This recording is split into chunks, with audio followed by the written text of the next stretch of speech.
Hello students, अब हम देखने वाले हैं लॉरेंट बल। ठीक है, तो आप लोगों को साइक्लोट्रॉन पढ़ाने के टाइम मैं आप लोगों को क्या बोली थी कि जो लॉरेंट फोर्स है वो क्या होता है, कैसे होता है और क्यों यूज किया जाता है, उसके बारे में हम चर्चा करेंगे। ठीक है, क्योंकि जब तक आप लोगों को लॉरेंट फोर्स के बारे में पता नहीं रहेगा तब तक आप साइक्लोट्रॉन के नियम को अच्छे से नहीं समझ सकते हो। तो जब कोई आवेशित कण किसी बाह्य चुंबकीय क्षेत्र में गति करता है, जब कोई ये आवेशित कण है मतलब धन आवेश, ठीक है, जब कोई आवेशित कण यदि किसी बाह्य क्षेत्र में बाहर की ओर, ठीक है, बाहर की ओर अर्थात कागज के तल के लंबवत उसके बाहर की ओर क्या करती है तो गति करती है, ठीक है, तब उस पर एक चुंबकीय क्षेत्र के कारण, चूंकि ये मैग्नेटिक फील्ड की उपस्थिति में है, तो उस मैग्नेटिक फील्ड की उपस्थिति में होने के वजह से इस पर एक फोर्स कार्य करता है। क्या कार्य करता है? फोर्स कार्य करता है, बल कार्य करता है, जो कि क्या होती है, उसी नियम को हम लोग लॉरेंज का नियम कहते हैं, लॉरेंज फोर्स कहते हैं। उस पर जो बल कार्य किया उस फोर्स को क्या कहते हैं? लॉरेंज फोर्स कहते हैं। क्लियर?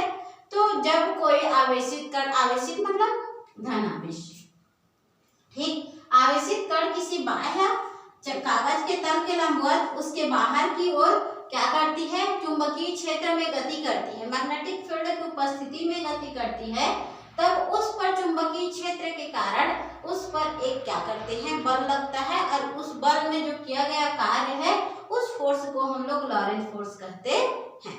क्लियर? अब इसी को समझाने के लिए हम देखते हैं उसका डेरिवेशन वाला पॉइंट। तो माना वो जो है इन्होंने मतलब लॉरेंज ने स्थिर एवं गतिमान फ्रेमों के निर्देशांकों के मध्य काल तथा दिक् स्थान संबंध से लॉरेंज रूपांतरण दिया था। लॉरेंज का जो रूपांतरण दिया था उसको अभी नहीं पढ़ा रहे हैं। लॉरेंज रूपांतरण बहुत बड़ा टॉपिक है आप लोगों का, तो उस लॉरेंज रूपांतरण को आप लोगों को नहीं बता रहे हैं, सिर्फ ये बता रहे हैं कि लॉरेंज ने इसे क्यों दिया था। तो ये लॉरेंज ने इसे स्थिर और गतिमान फ्रेमों को, फ्रेम मतलब जो कि क्या होते हैं, 6 डायमेंशनल होते हैं, X axis, Y axis, Z axis, means that क्या होते हैं, स्पेस में स्थायी रूप से व्यवस्थित होते हैं, उन्हीं के रूपांतरण के लिए, उनके मध्य के काल को बताने के लिए और उसके दिक् स्थान को, मतलब उसके दिक् स्थान और उसके मध्य में जितना भी समय लग रहा है उन दोनों को बताने के लिए क्या किया, तो ये लॉरेंज फोर्स का एक नियम दिया और उसी के आधार पर एक लॉरेंज रूपांतरण का प्रयोग किया, जो कि बहुत बड़ा टॉपिक है, इसीलिए उस पर हम चर्चा नहीं करेंगे, जो कि 12th में नहीं है। ठीक है, तो उसके लिए हम लोगों ने माना कि ये जो आवेशित कण है वो प्लस क्यू है, ऐसा मान लेना आप लोग।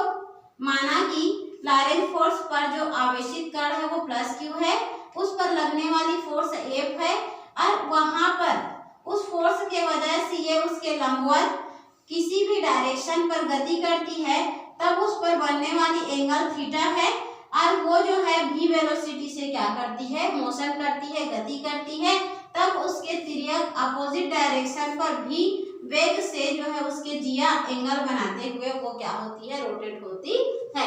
जैसे हम लोग क्या देखे थे, तो बायो-सेवर्ट ने ये यहाँ पर इसके चालक के क्या होते हैं, लंबवत क्या होते हैं, तो थीटा एंगल का साइन मतलब जिया के जो है, जिया के मध्य में उसके चालक तार के लंबवत उसके जिया के थीटा के क्या होते थे, अनुक्रमानुपाती होते थे, और यहाँ जो है साइन आता था। उसी प्रकार यहाँ भी जो रोटेट होता है वो बायो-सेवर्ट के नियम के आधार पर होती है, और जो कि क्या होती है, v वेलोसिटी से जो है उसके जिया पर थीटा एंगल बनाता है।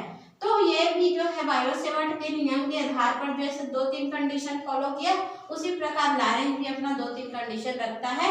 तो पहला स्थिति रखता है क्या, आवेश के परिमाण पर, उसका परिमाण कैसा है, उस पर आवेश की मात्रा कैसी है, उनके अनुक्रमानुपाती होती है, अर्थात लॉरेंज फोर्स जो है आवेश के परिमाण के अनुक्रमानुपाती होती है।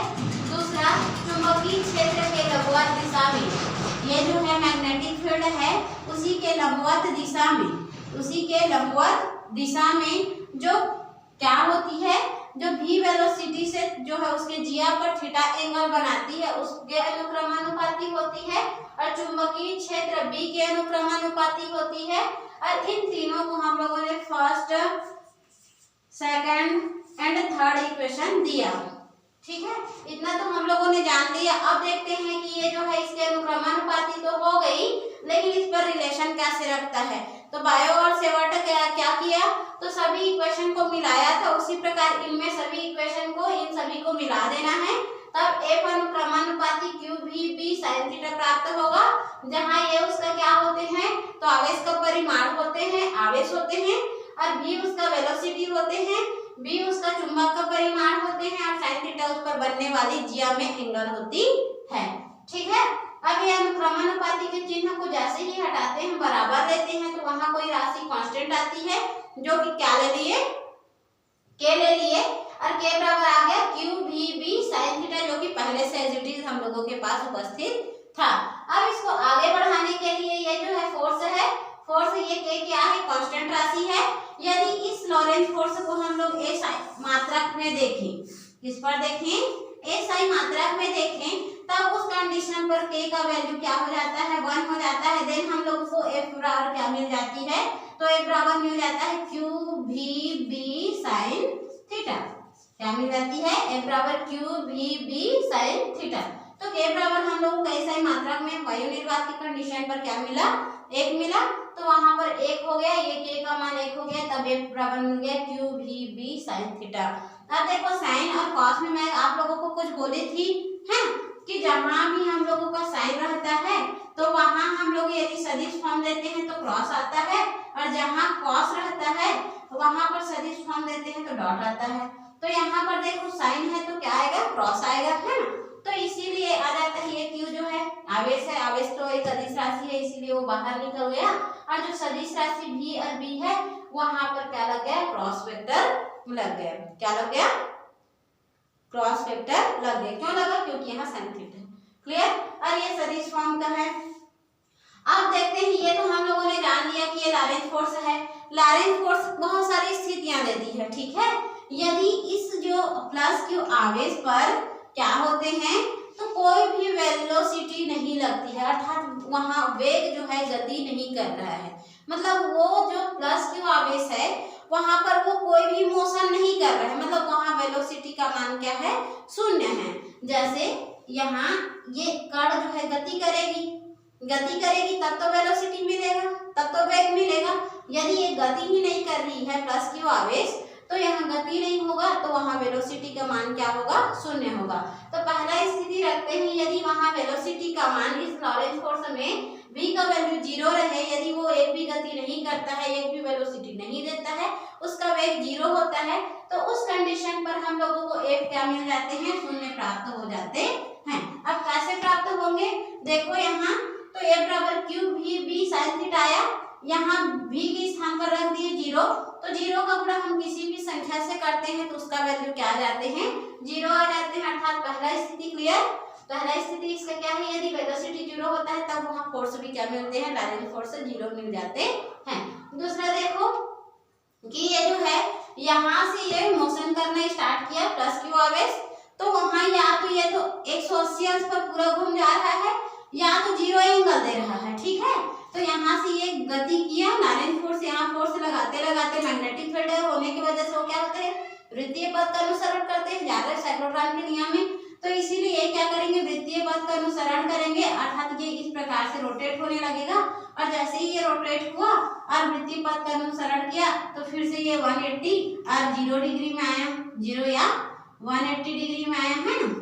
तो उस कंडीशन पर 0 और 180 डिग्री में जैसे ही आता है, यदि हम क्या करते हैं, थीटा का वैल्यू 0 रखते हैं या 180 रखते हैं, तो उस कंडीशन पर यहाँ पर ये 0 हो जाएगा, और sin 0 का मान क्या होता है, एब्सोल्युटली 0 होता है। इसीलिए हम लोगों को लॉरेंज फोर्स क्या मिल जाएगा, अगेन 0 मिल जाता है।